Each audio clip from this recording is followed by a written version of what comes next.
नमस्कार जय जगन्नाथ शकुंतला ट्यूटोरियल को आपण माने को आंतरिक स्वागत मु प्रियंका रथ एही चैनल रे आपण माने UGC net JRF SSB PGT PG परीक्षा भारतीय प्रशासनिक सेवा एवं पीएचडी तथा समस्त ओडिया प्रतियोगिता मूलक परीक्षा पई उपयोगी पाठ्य सामग्री और सहज व्याख्या पाई परिवे। आमर लक्ष्य सहज शिक्षा सठिक प्रस्तुति निश्चिंत सफलता तेणु आम चैनल टी को लाइक शेयर सब्सक्राइब करी आम सह जोड़ी रुहंतु। तेज चलतु आरंभ करवा आज विषय वस्तु। आज आम आलोचना करवा प्रसंग विश्लेषण करवा। प्रसंग विश्लेषण माने कौन, अलंकार कौन, अक्षर कौन, आर्किटाइप कौन, उपन्यास कौन, उपभाषा, एकांकिका, कविता, कोइली, गल्प, गाथा कविता, चौतीसा, चौपदी एगुड़िक सब कौन ए सब विषय आलोचना करवा। जी बाटे जीव से बाटे आलोचना करवा। प्रथमे आम जानिबा कौन अलंकार कौन। काव्य कविता को सुंदर और अर्थमय करिबा पई कवि माने अलंकारर व्यवहार करिथांती। अलंकार कौन ना काव्य कविता को सुंदर और अर्थमय करिबा पई कवि माने अलंकारर व्यवहार करिथांती। नारी जेपरि अलंकार पिंधिले सुंदर दिसे काव्य को सही परि अलंकार पिंधाई अर्थमय करिबा को कवि इच्छा करिथाए। अर्थ अलंकार और शब्द अलंकार भित्तिरे अलंकार दुई भागरे विभक्त। ओडिया रीति काव्य मानकरे अलंकारर व्यापक प्रयोग घटिछि। अलंकार तेबे यथार्थरे कौन ना काव्य कविता को सुंदर और अर्थमय करिबा पई कवि माने जो भाषातात्विक शब्दर व्यवहार अर्थपूर्ण शब्दर व्यवहार करिथांती ताहा अलंकारर पदवाच्य। नारी जेपरि अलंकार पिंधिले सुंदर दिसे काव्य को सही परि अलंकार पिंधाई अर्थमय कले ताहा मध्य सुंदर दिसी थाए। अर्थ अलंकार शब्द अलंकार भित्तिरे अलंकार को दुई भागरे विभक्त करा जायछि। नेक्स्ट कौन जानिबा ना अक्षर को कहा को कहंती। अक्षर कौन ना गोटिए भाषा को लेखिबा पई जे वर्णर आवश्यकता पड़े ताहा को अक्षर कुहा जाए। अक्षर कहा को कुहा जाए ना गोटिए भाषा को लेखिबा पई जे वर्णर आवश्यकता पड़े ताहा को अक्षर कुहा जाए। ध्वनिर लिखित रूप ही वर्ण कण ना ध्वनिर लिखित रूप ही वर्ण ध्वनि सेथिरे वर्णित हुए बोली एहाकू वर्ण कुहा जाए। वर्ण गुड़िकर क्षय नथिबारु एहा अक्षर रूपे मध्य परिचित। अक्षर काहेकि परिचित ना वर्ण गुड़िकर क्षय नथिबारु एहाकू अक्षर बोली कुहा जाई थाए। ओडिया रे 49 वर्णर व्यवहार रहिछि। एही 49 वर्णर कि ध्वनि किंतु 49 नुहे। ओडिया रे 11टी स्वर वर्ण और 35टी व्यंजन वर्ण और 3टी अजगबाहा वर्ण रहिछि। अजगबाहा वर्ण गुड़िया कौन कौन अनुसार विसर्ग चंद्रबिंदु। गोटिए भाषा को लेखिबा पाई जेउ वर्णर आवश्यकता पड़े ताहाकू अक्षर कुहा जाए। ध्वनिर लिखित रूप ही वर्ण अटे।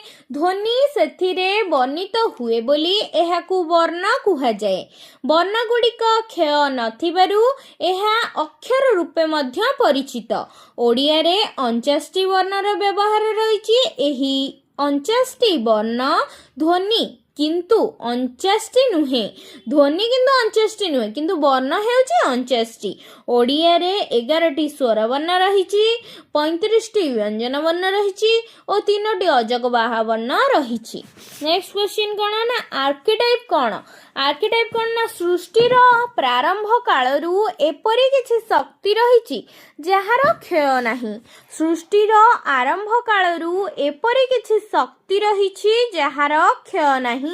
एहा सबु समय रे मानव सभ्यता और विश्व ब्रह्मांड को प्रेरित करि आसुछंती।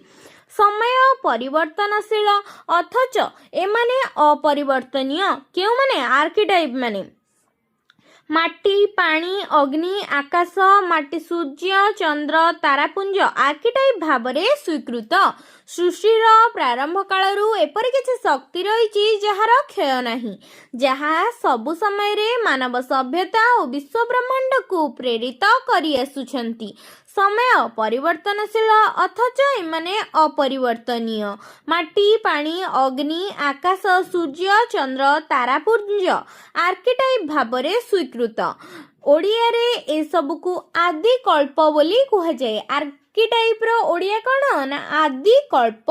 आदि कल्प गुड़िक आमर निरंतर शाश्वत मूल्यबोध और उज्जीवन शक्तिर वाहक। निरंतर शाश्वत मूल्यबोध और उज्जीवन शक्तिर वाहक किए आर्किटाइप। यार ओडिया कौन आदि कल्प। आर्किटाइप रे केउ माने जिबे माटी पानी पवन आकाश अग्नि सूर्य चंद्र तारापुंज इत्यादि आर्किटाइप रे जिबे।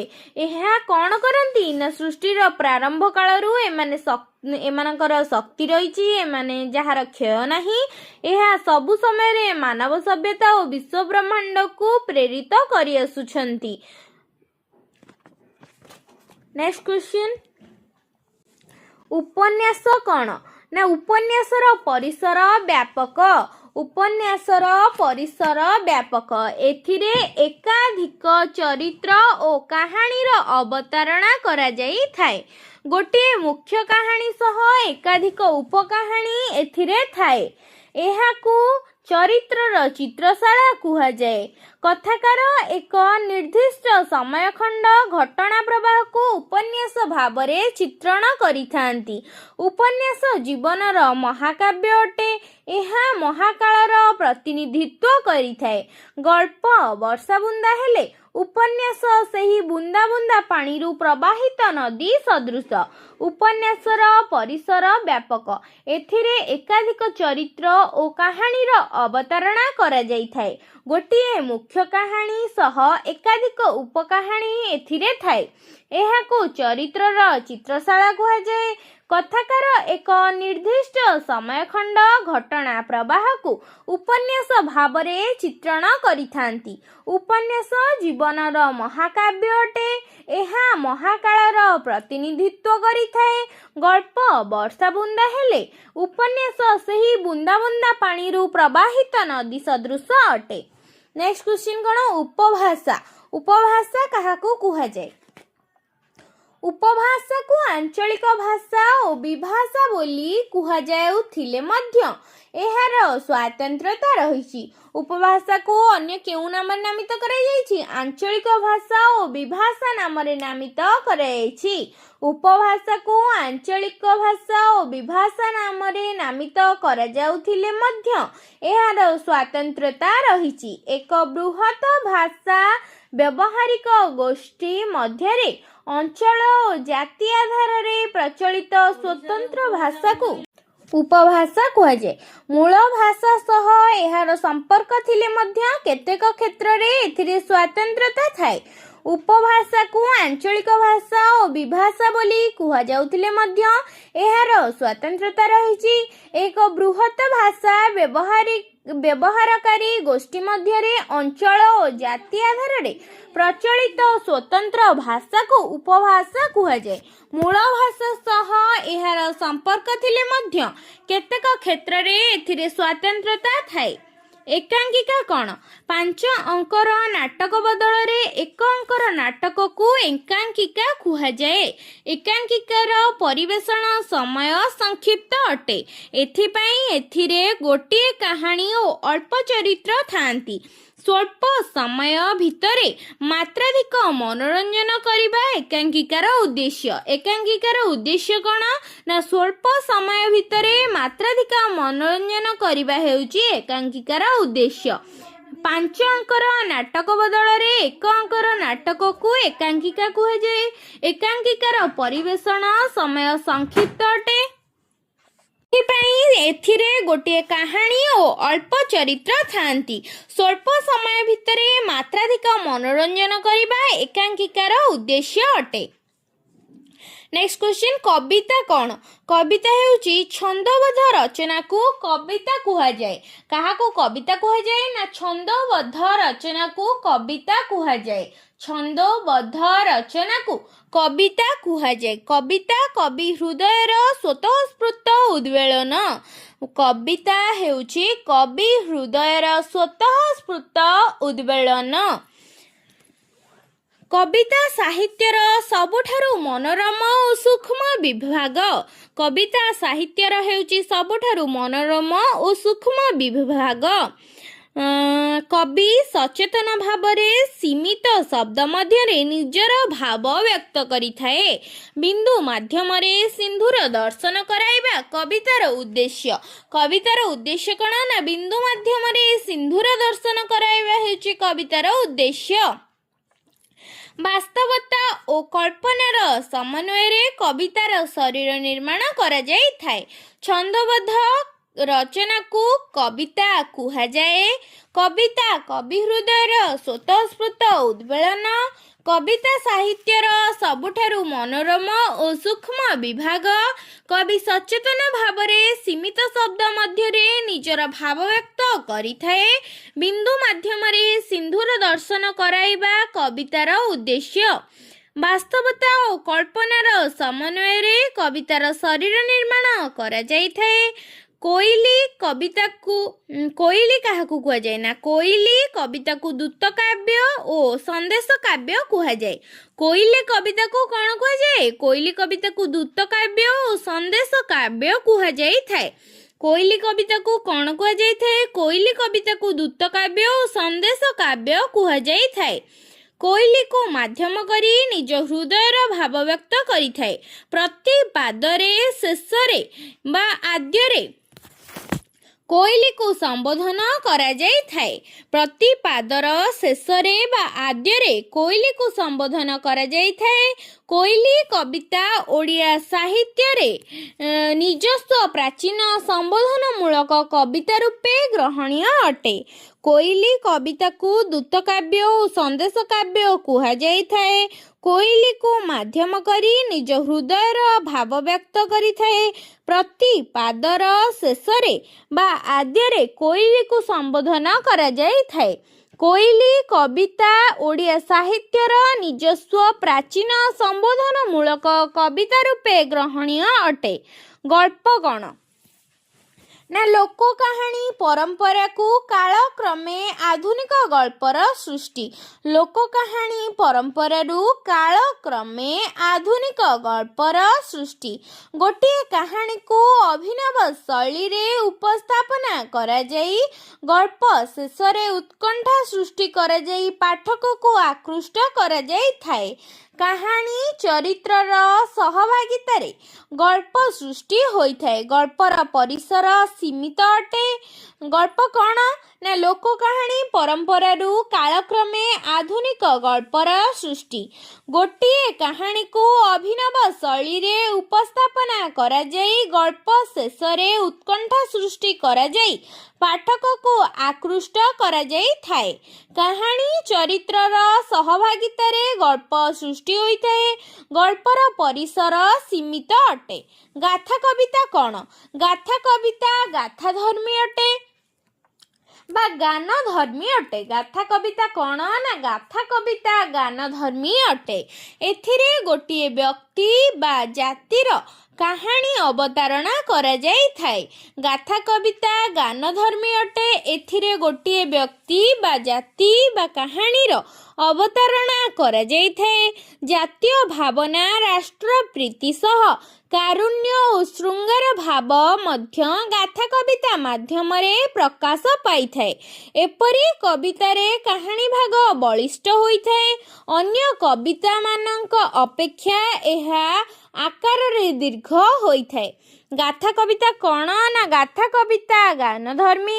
ଏଥିରେ ଗୋଟିଏ ବ୍ୟକ୍ତି ବା ଜାତିର କାହାଣୀ ଅବତାରଣା କରାଯାଇଥାଏ। ଜାତୀୟ ଭାବନା ରାଷ୍ଟ୍ର ପ୍ରୀତି ସହ କାରୁଣ୍ୟ ଓ ଶୃଙ୍ଗାର ଭାବ ମଧ୍ୟ ଗାଥା କବିତା ମାଧ୍ୟମରେ ପ୍ରକାଶ ପାଇଥାଏ। ଏପରି କବିତାରେ କାହାଣୀ ଭାଗ ବଳିଷ୍ଠ ହୋଇଥାଏ। ଅନ୍ୟ କବିତାମାନଙ୍କ ଅପେକ୍ଷା ଏହା ଆକାରରେ ଦୀର୍ଘ ହୋଇଥାଏ। ନେକ୍ସଟ କ୍ୱେଶ୍ଚିନ୍ କ'ଣ ନା ଚଉତିଶା। କ ଠାରୁ କ୍ଷ ପର୍ଯ୍ୟନ୍ତ ପର୍ଯ୍ୟନ୍ତ 34 ଗୋଟି ବ୍ୟଞ୍ଜନ ବର୍ଣ୍ଣକୁ କ୍ରମାନ୍ୱୟରେ ଆଦ୍ୟରେ ରଖି କବିତା ରଚନା କରିବାକୁ ଚଉତିଶା କୁହାଯାଏ। କ୍ଷ ଠାରୁ କ ପର୍ଯ୍ୟନ୍ତ ଓଲଟା ରୀତିରେ ଚଉତିଶା ରଚନାକୁ ଓଲଟ ଚଉତିଶା କୁହାଯାଏ। ସେହିପରି ଉପରୁ ଗୋଟିଏ ଓ ନିମ୍ନରୁ ଗୋଟିଏ କ ଯୁକ୍ତ କ୍ଷ, ଯେମିତି ଖ ଯୁକ୍ତ କ'ଣ ହେବ ହ ବର୍ଣ୍ଣକୁ କ୍ରମାନ୍ୱୟରେ ରଖି ଚଉତିଶା ରଚନାକୁ ମେଷଯୁଦ୍ଧ ଚଉତିଶା କୁହାଯାଇଥାଏ। ଚଉତିଶା କାହାକୁ କୁହାଯାଏ? ନା କ ଠାରୁ କ୍ଷ ପର୍ଯ୍ୟନ୍ତ 34 ଗୋଟି ବ୍ୟଞ୍ଜନ ବର୍ଣ୍ଣକୁ କ୍ରମାନ୍ୱୟରେ ଆଦ୍ୟରେ ରଖି କବିତା ରଚନା କରିବାକୁ ଚଉତିଶା କୁହାଯାଏ। କ୍ଷ ଠାରୁ କ ପର୍ଯ୍ୟନ୍ତ ଓଲଟ ରୀତିରେ ଚଉତିଶା ରଚନା କରିବାକୁ ଓଲଟ ଚଉତିଶା କୁହାଯାଏ। ସେହିପରି ଉପରୁ ଗୋଟିଏ ଓ ନିମ୍ନରୁ ଗୋଟିଏ କ ପ୍ଲସ୍ କ୍ଷ ବର୍ଣ୍ଣକୁ କ୍ରମାନ୍ୱୟରେ ରଖି ଚଉତିଶା ରଚନା କରିବାକୁ ମେଷଯୁଦ୍ଧ ଚଉତିଶା କୁହାଯାଏ। ଚଉପଦୀ କାହାକୁ କୁହାଯାଏ? କ୍ଷୁଦ୍ର ଓଡ଼ିଆ ଗୀତି କବିତା ଗୁଡ଼ିକ କ୍ଷୁଦ୍ର ଓଡ଼ିଆ ଗୀତିକା ଗୁଡ଼ିକ ମଧ୍ୟ ସ୍ୱରରେ ଗାନ କରିବାକୁ ଚଉପଦୀ କୁହାଯାଏ। କ୍ଷୁଦ୍ର ଓଡ଼ିଆ ଗୀତିକା ଗୁଡ଼ିକ ସ୍ୱରରେ ଗାନ କରିବାକୁ ଚଉପଦୀ କୁହାଯାଏ। ଏସବୁ ଗୀତିକା ଗୁଡ଼ିକ ଗାନ ପାଇଁ ନିର୍ଦ୍ଦିଷ୍ଟ ଆଉ ଉର୍ଦ୍ଦିଷ୍ଟ ସମୟ ଥାଏ। ଏହି ଚଉପଦୀରୁ କାଳକ୍ରମେ ଓଡ଼ିଶୀ ସଙ୍ଗୀତର ବିକାଶ ଘଟିଛି। କ୍ଷୁଦ୍ର ଓଡ଼ିଆ ଗୀତିକା ଗୁଡ଼ିକୁ ସ୍ୱରରେ ଗାନ କରିବାକୁ ଚଉପଦୀ କୁହାଯାଏ। ଏସବୁ ଗୀତିକା ଗୁଡ଼ିକ ଗାନ ପାଇଁ ଉଦ୍ଦିଷ୍ଟ ଅଟେ। ଏହି ଚଉପଦୀରୁ କାଳକ୍ରମେ ଓଡ଼ିଶୀ ସଙ୍ଗୀତର ବିକାଶ ଘଟିଛି। ଚତୁର୍ଦ୍ଦଶ ପାଦୀ କବିତା। ଚତୁର୍ଦ୍ଦଶ ପାଦୀ କବିତା କ'ଣ? ନା ଚତୁର୍ଦ୍ଦଶ ପାଦୀ କବିତା ଇଂରାଜୀ ଗୀତି କବିତାର ଏକ ପ୍ରତିଷ୍ଠିତ କଳା ପ୍ରକରଣ। 14ଟି ଧାଡ଼ି ଭିତରେ କବି ନିଜର ଭାବ ବ୍ୟକ୍ତ କରିଥାଏ। ଏହାର ପ୍ରଥମ 8 ଧାଡ଼ିକୁ ଅଷ୍ଟକ ଓ ଶେଷ 6 ଧାଡ଼ିକୁ ଷଷ୍ଠକ କୁହାଯାଏ।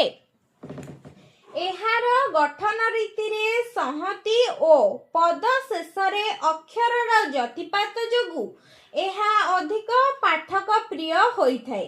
ପରିମିତ ପରିସରରେ ଗୀତିମୟତା ସହ ଏହି କବିତାକୁ ରଚନା କରିବାକୁ ପଡ଼ିଥାଏ। କ'ଣ ଚତୁର୍ଦ୍ଦଶ ପଦୀ କବିତା କ'ଣ? ନା ଚତୁର୍ଦ୍ଦଶ ପଦୀ କବିତା ଇଂରାଜୀ ଗୀତି କବିତାର ଏକ ପ୍ରତିଷ୍ଠିତ କଳା ପ୍ରକରଣ। 14 ଧାଡ଼ି ଭିତରେ କବି ନିଜର ଭାବ ବ୍ୟକ୍ତ କରିଥାଏ। ଏହାର ପ୍ରଥମ 8 ଧାଡ଼ିକୁ ଅଷ୍ଟକ ଓ ଶେଷ 6 ଧାଡ଼ିକୁ ଷଷ୍ଠକ କୁହାଯାଏ। ଏହାର ଗଠନ ରୀତିରେ ସଂହତି ଓ ପଦ ଦେଶରେ ଅକ୍ଷରର ଯତିପାତ ଯୋଗୁଁ ଏହା ଅଧିକ ପାଠକ ପ୍ରିୟ ହୋଇଥାଏ। ପରିମିତ ପରିସରରେ ଗୀତିମୟତା ସହ ଏହି କବିତାକୁ ରଚନା କରିବାକୁ ପଡ଼ିଥାଏ। ନେକ୍ସଟ କ୍ୱେଶ୍ଚିନ୍, ଚମ୍ପୁ କାହାକୁ କୁହାଯାଏ?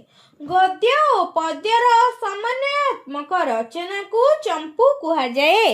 ଗଦ୍ୟ ଓ ପଦ୍ୟର ସମନ୍ୱୟାତ୍ମକ ରଚନାକୁ ଚମ୍ପୁ କୁହାଯାଏ। ଓଡ଼ିଆ ଚମ୍ପୁରେ 34 ବ୍ୟଞ୍ଜନ ବର୍ଣ୍ଣକୁ କ୍ରମାନ୍ୱୟରେ ରଖି ଚମ୍ପୁ ରଚନା କରାଯାଇଅଛି। ପ୍ରତି ବ୍ୟଞ୍ଜନ ବର୍ଣ୍ଣର ଆରମ୍ଭରେ 2 ଧାଡ଼ିର କାବିକ ଶବ୍ଦ ପ୍ରୟୋଗ କରାଯିବା ଓଡ଼ିଆ ଚମ୍ପୁର ଲକ୍ଷ୍ୟ କରାଯାଏ। ଓଡ଼ିଆ ଚମ୍ପୁରେ କ'ଣ ଲକ୍ଷ୍ୟ କରାଯାଏ? ନା ପ୍ରତି ବ୍ୟଞ୍ଜନ ବର୍ଣ୍ଣର ଆରମ୍ଭରେ 2 ଧାଡ଼ିର କାବିକ ଶବ୍ଦ ପ୍ରୟୋଗ। ତାହେଲେ ପୂର୍ଣ୍ଣ ଚମ୍ପୁଟା କ'ଣ ହେଲା? ନା ଗଦ୍ୟ ଓ ପଦ୍ୟର ସମନ୍ୱୟାତ୍ମକ ରଚନାକୁ ଚମ୍ପୁ କୁହାଯାଏ। ଓଡ଼ିଆ ଚମ୍ପୁରେ 34 ବ୍ୟଞ୍ଜନ ବର୍ଣ୍ଣକୁ କ୍ରମାନ୍ୱୟରେ ରଖି ଚମ୍ପୁ ରଚନା କରାଯାଇଥାଏ। ପ୍ରତି ବ୍ୟଞ୍ଜନ ବର୍ଣ୍ଣର ପ୍ରାରମ୍ଭରେ 2 ଧାଡ଼ିର କାବିକ ଶବ୍ଦ ପ୍ରୟୋଗ କରାଯିବା ଓଡ଼ିଆ ଚମ୍ପୁର ଲକ୍ଷ୍ୟ କରାଯାଏ। ଚିଟାଉ କ'ଣ? ପତ୍ର ଆକାରରେ ପ୍ରିୟଜନଙ୍କ ପାଖକୁ ରଚନା କରାଯାଉଥିବା କ୍ଷୁଦ୍ର କବିତାକୁ ଚିଟାଉ କୁହାଯାଏ। ଚିଟାଉ କାହାକୁ କୁହାଯାଏ? ପତ୍ର ଆକାରରେ ପ୍ରିୟଜନଙ୍କ ପାଖକୁ ରଚନା କରାଯାଉଥିବା କ୍ଷୁଦ୍ର କବିତାକୁ ଚିଟାଉ କୁହାଯାଏ। କବିର ଭାବନା ଓ ଆବେଗର ଏହା ଏକ ମଧୁର ମିଶ୍ର କଳା। କବିର ଭାବନା ଓ ଆବେଗର ଏହା ଏକ ମଧୁର ମିଶ୍ର କଳା। ରୀତିଯୁଗୀୟ କାବ୍ୟରେ ଅନେକ ଉତ୍କୃଷ୍ଟ ଚିଟାଉ ଦେଖିବାକୁ ମିଳିଥାଏ। ଚିଟାଉ କ'ଣ? ନା ପତ୍ର ଆକାରରେ ପ୍ରିୟଜନଙ୍କ ପାଖରେ ରଚନା କରାଯାଉଥିବା କ୍ଷୁଦ୍ର କବିତାକୁ ଚିଟାଉ କୁହାଯାଏ। କବିର ଭାବନା ଓ ଆବେଗରେ ଏହା ଏକ ମଧୁର ସମନ୍ୱୟ କଳା ବା ମିଶ୍ର କଳା ଅଟେ। ରୀତିଯୁଗୀୟ କାବ୍ୟର ଅନେକ ଉତ୍କୃଷ୍ଟ ଚିଟାଉ ଦେଖିବାକୁ ମିଳେ। ରୀତିଯୁଗରେ କ'ଣ ଦେଖିବାକୁ ମିଳେ? ଅନେକ ଉତ୍କୃଷ୍ଟ ଚିଟାଉ ଦେଖିବାକୁ ମିଳିଥାଏ। ଚିତ୍ରକଳ୍ପ କ'ଣ? କଳ୍ପନାରେ ଏକ ଶବ୍ଦ ଚିତ୍ର ଆଙ୍କି ତାହାକୁ ଶବ୍ଦ ଅଙ୍କା ଯାଉଥିବା ସାହିତ୍ୟ ଭିତରେ ପ୍ରକାଶ କରିବାକୁ ଚିତ୍ରକଳ୍ପ କୁହାଯାଏ। ଲେଖକ ଯେଉଁଠି ନିଜର ଭାବନାକୁ ଶବ୍ଦରେ ପ୍ରକାଶ କରିବାକୁ ଅସମର୍ଥ ହୁଏ, ସେଇଠି ଚିତ୍ରକଳ୍ପର ପ୍ରୟୋଗ କରି ନିଜର ଭାବବୋଧ ବ୍ୟକ୍ତ କରିଥାଏ। ଚିତ୍ରକଳ୍ପର ସଂଯୋଜନା ଯୋଗୁଁ ସର୍ଜନଶୀଳ ସାହିତ୍ୟ ଅଧିକ ପ୍ରାଣବନ୍ତ ହୋଇଥାଏ। ଜଣାଣ କ'ଣ? ନା ଭଗବାନଙ୍କ ନିକଟରେ ଭକ୍ତ ନିଜର ମନ କଥା, ଅପ୍ରାପ୍ତି, ଅସନ୍ତୋଷ ଓ ଇଚ୍ଛାକୁ ଜଣାଇବା ଉଦ୍ଦେଶ୍ୟରେ ଯେଉଁ ସବୁ ଗୀତିକାଗୁଡ଼ିକ ରଚନା କରିଯାଇଥାଏ ତାହାକୁ ଜଣାଣ କୁହାଯାଏ। ଭକ୍ତ ନିଜର ମନବାଞ୍ଛା ଗୀତ ମାଧ୍ୟମରେ ଈଶ୍ୱରଙ୍କ ନିକଟରେ ଉପସ୍ଥାପନା କରିଥାଏ। ଜଣାଣ କାହାକୁ କୁହାଯାଏ? ଭଗବାନଙ୍କ ନିକଟରେ ଭକ୍ତ ନିଜର ମନ କଥା, ଅପ୍ରାପ୍ତି, ଅସନ୍ତୋଷ ଓ ଇଚ୍ଛାକୁ ଜଣାଇବା ଉଦ୍ଦେଶ୍ୟରେ ଯେଉଁ ସବୁ ଗୀତ ଗୁଡ଼ିକ ରଚନା କରିଯାଇଥାଏ ତାହାକୁ ଜଣାଣ କୁହାଯାଏ। ଭକ୍ତ ନିଜର ମନବାଞ୍ଛା ଗୀତ ମାଧ୍ୟମରେ ଈଶ୍ୱରଙ୍କ ନିକଟରେ ଉପସ୍ଥାପନା କରିଥାଏ। ଟାଇପ୍ କ'ଣ? ନା ଲୋକକଥାର ଗଳ୍ପାଭାଗଟି ବିଭିନ୍ନ ସମୟରେ ଭିନ୍ନ ଭିନ୍ନ ଗଳ୍ପକଥକଙ୍କ ଦ୍ୱାରା ପରିବର୍ତ୍ତିତ ହୋଇଥାଏ। ଉପସ୍ଥାପନା ଶୈଳୀରେ ସର୍ଜନଶୀଳତା ଓ ସ୍ୱାତନ୍ତ୍ରତା ଯୋଗୁଁ ଏପରି ଘଟିଥାଏ। ଲୋକକଥାର ଏହି ଆଙ୍ଗିକ ସ୍ତରଟି ପରିବର୍ତ୍ତିତ ବ୍ୟବହାରକୁ କଥାରୂପ ବା ଟାଇପ୍ କୁହାଯାଏ। ଟାଇପ୍ କାହାକୁ କୁହାଯାଏ? ନା ଲୋକକଥାର ଗଳ୍ପ ଭାଗଟି ବିଭିନ୍ନ ସମୟରେ ଭିନ୍ନ ଭିନ୍ନ ଗଳ୍ପକଥକଙ୍କ ଦ୍ୱାରା ପରିବର୍ତ୍ତିତ ହୋଇଥାଏ। ଉପସ୍ଥାପନା ଶୈଳୀରେ ସର୍ଜନଶୀଳତା ଓ ସ୍ୱାତନ୍ତ୍ରତା ଯୋଗୁଁ ଏପରି ଘଟିଥାଏ। ଲୋକକଥାର ଏହି ଆଙ୍ଗିକ ସ୍ତରରେ ପରିବର୍ତ୍ତନକୁ ବ୍ୟବହାର କରି କଥାରୂପ ବା ଟାଇପ୍ ଏହାକୁ କୁହାଯାଇଥାଏ। ଆଉ ଥରେ ଆଲୋଚନା କରିଦେବା। କଥାରୂପ ବା ଟାଇପ୍ କାହାକୁ କୁହାଯାଇଥାଏ? ନା ଲୋକକଥାର ଗଳ୍ପ ଭାଗଟି ବିଭିନ୍ନ ସମୟରେ ଭିନ୍ନ ଭିନ୍ନ ଗଳ୍ପକଥକଙ୍କ ଦ୍ୱାରା ପରିବର୍ତ୍ତିତ ହୋଇଥାଏ। ଉପସ୍ଥାପନା ଶୈଳୀରେ ସର୍ଜନଶୀଳତା ଓ ସ୍ୱାତନ୍ତ୍ରତା ଯୋଗୁଁ ଏପରି ଘଟିଥାଏ। ଲୋକକଥାର ଏହି ଆଙ୍ଗିକ ସ୍ତରର ପରିବର୍ତ୍ତିତ ବ୍ୟବହାରକୁ କଥାରୂପ ବା ଟାଇପ୍ କୁହାଯାଇଥାଏ।